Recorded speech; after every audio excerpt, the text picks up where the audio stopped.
Today we're going to take a look at Kumena Tyrant of Orazca. This is a Merfolk commander. It's one of the OG Merfolk commanders that is now seeing some love again. Thank you to a bunch of Merfolk getting reprinted with the Lost Caverns of Ixalan, including Kumena.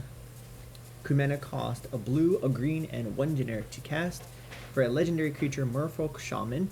It has many abilities, which is what makes Kumena a very versatile commander. You can tap and untap Merfolk you control, and Kumena can't be blocked this turn. You can tap 3 untapped Merfolk you control, and then you get to draw a card, or you can tap 5 untapped Merfolk you control and put a +1/+1 counter on each Merfolk you control. So because this is a Merfolk Tribal deck, we do run 31 Merfolk. We run C-Note Scout for green. When it enters the battlefield, it explores. Explore is a mechanic with the original Ixalan that you reveal a card from the top of your library. You put that card in your hand if it's a land. Otherwise, you put a +1/+1 counter on this creature and then that card back, or put it in your graveyard. So you get a little bit of versatility when you look at the card and decide whether or not you want it. Curse Catcher for a blue. You can sacrifice Curse Catcher to counter target instant or sorcery spell unless its controller pays 1. Mistcloak Herald to be unblockable, which is great because as we start using Kumena's ability and putting counters on things, we want our Merfolk to get through. Tideshaper for 1 blue, and then has a kicker cost of 1. When it enters the battlefield, if it was kicked, target land becomes an island for as long as Tideshaper remains on the battlefield, and then Tideshaper gets +1/+1 as long as an opponent controls an island. So for 2 mana, we kick it, not a big deal, and then it will get +1/+1. Triton Shorestalker, unblockable for the same reason that we're running Mistcloak Herald. Core Helm Commander for 2 blue. It has the level up mechanic. Level up cost 1 to do, and you can do that as many times as you have the mana at sorcery speed.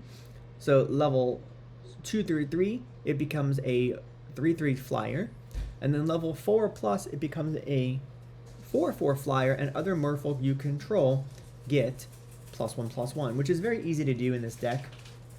Deeproot Champion for a green and a generic. When you cast a non-creature spell, you put a +1/+1 counter on Deeproot Champion. Deeproot Elite. When another Merfolk enters the battlefield under your control, you put a +1/+1 counter on a target Merfolk you control. Deeproot Wayfinder.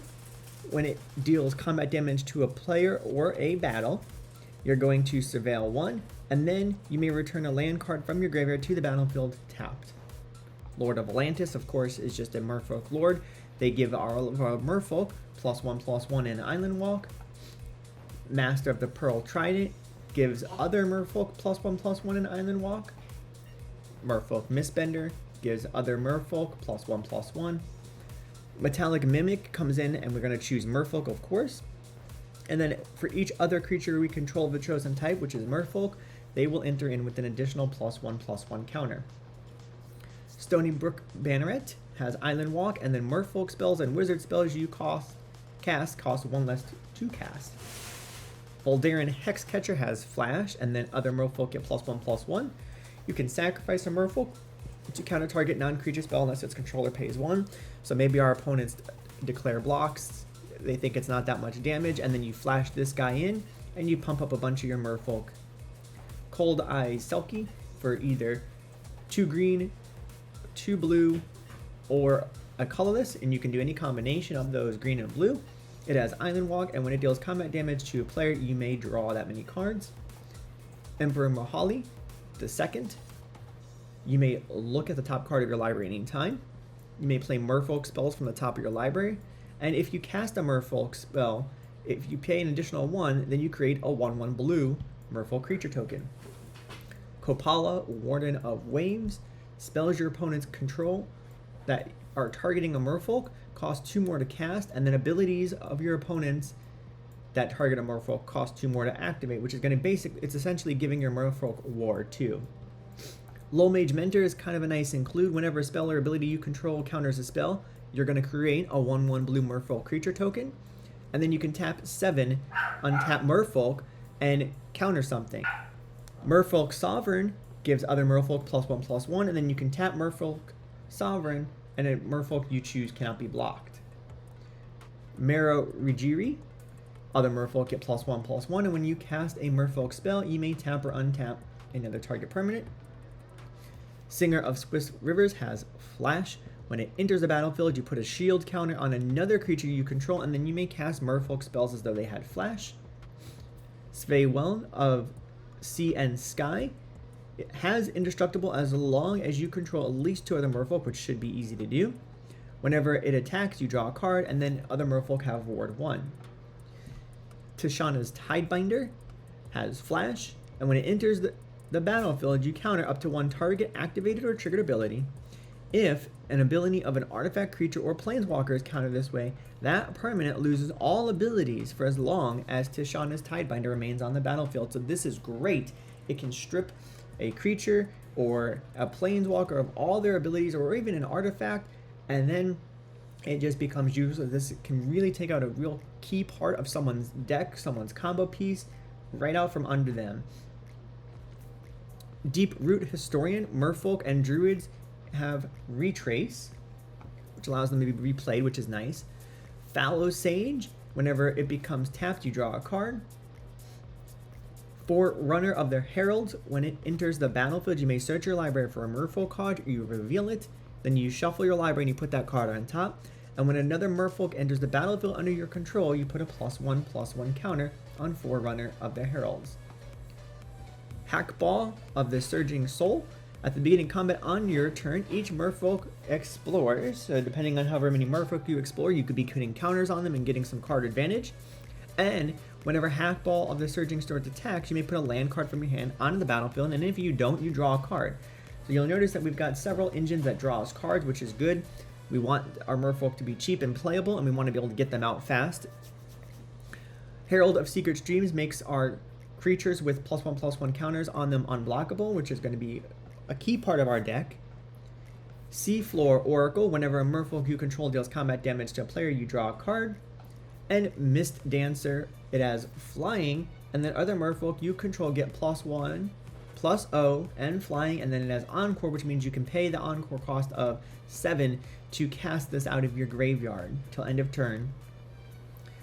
We are light on sorceries. We do run Rampant Growth to help us get a little bit of a land, and then Triumph of the Hordes is a way to potentially close it out once we've got some decent Merfolk, maybe make them unblockable from the counters, and then we do some massive amounts of damage to the table with Triumph of the Hordes.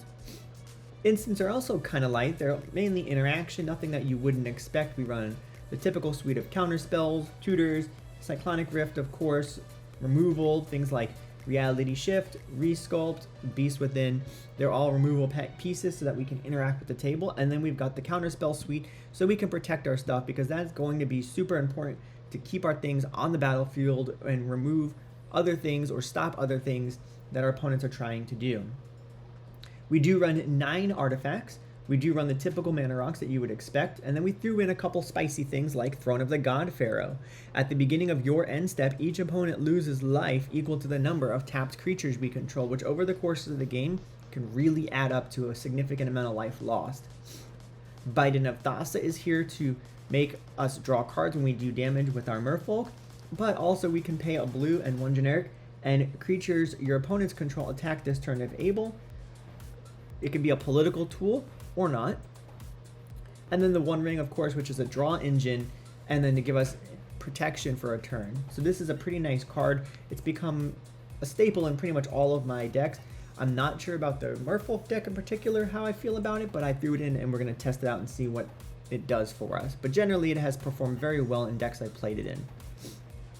We have 7 enchantments. We have Deep Root Pilgrimage, and that is a enchantment that says whenever 1 or more non-token Merfolk you control become tapped, you're going to create a 1/1 blue Merfolk creature with hexproof. Marrow Commence, at the end of your turn, you untap all Merfolk you control, which is going to be great. Give us some nice blockers. Deep Root Waters, whenever you cast a Merfolk spell, you create a 1/1 blue Merfolk creature token with hexproof, so we're getting benefits for playing our Merfolk and making more Merfolk. I threw in Growing Rites of Itlimoc for us because it's just a generically good card in most creature type decks. Whenever it enters the battlefield, you look at the top 4 cards of your library. You can reveal a creature card from among them to put in your hand, and the rest in the bottom in any order. And then at the beginning of your end step, if you control 4 or more creatures, you transform it, which should be pretty easy for us to do. It transforms into Itlama, Cradle of the Sun, or Gaia's Cradle effect. It taps for a green, or a green for each creature we control. Of course, we're running Rhystic Study to draw some cards, and Guardian Project is here to also make us draw some cards. And Kindred Discovery is another engine that we can use to draw cards, which is good because it's a draw engine for whenever a creature enters the battlefield or attacks. Lands are typical of what you would expect in a Merfolk deck. We run Beseiju because not only is it a land, but it could be a piece of removal. Same thing with Otawara. It's a land or piece of removal for us. Cavern of Souls, we're running to make our Merfolk uncounterable. Nykthos is another way of making a good amount of mana equal to our Devotion, which is going to be helpful for us. The more mana we're making, the more we're able to play out the cards. As we do have a decent amount of card draw, we want to make sure we're not having to discard cards. Speaking of, we also run Reliquary Tower for that reason. We don't want to be discarding the cards we have. We want to keep them. We want to be able to play them and interact with the table. We also run Mystic Sanctuary, which just generically goes good in any deck, even if you don't have a super significant amount of spells. It's good because it's an island, but when it comes in, if you have 3 or more other islands, it will come in untapped, and then you get to put an instant or sorcery card from your graveyard on top of your library. So this is good if we get back even Triumph of the Hordes, let's say. So we can then finish out the table next turn after we took out a player or maybe 2 players. If you have any experience playing Kumena, or there's other cards or things that we didn't think to include, please let us know in the comments below. We'd love to hear your suggestions, your feedback, and also how this deck has performed for you and what experiences you may have had playing up against it.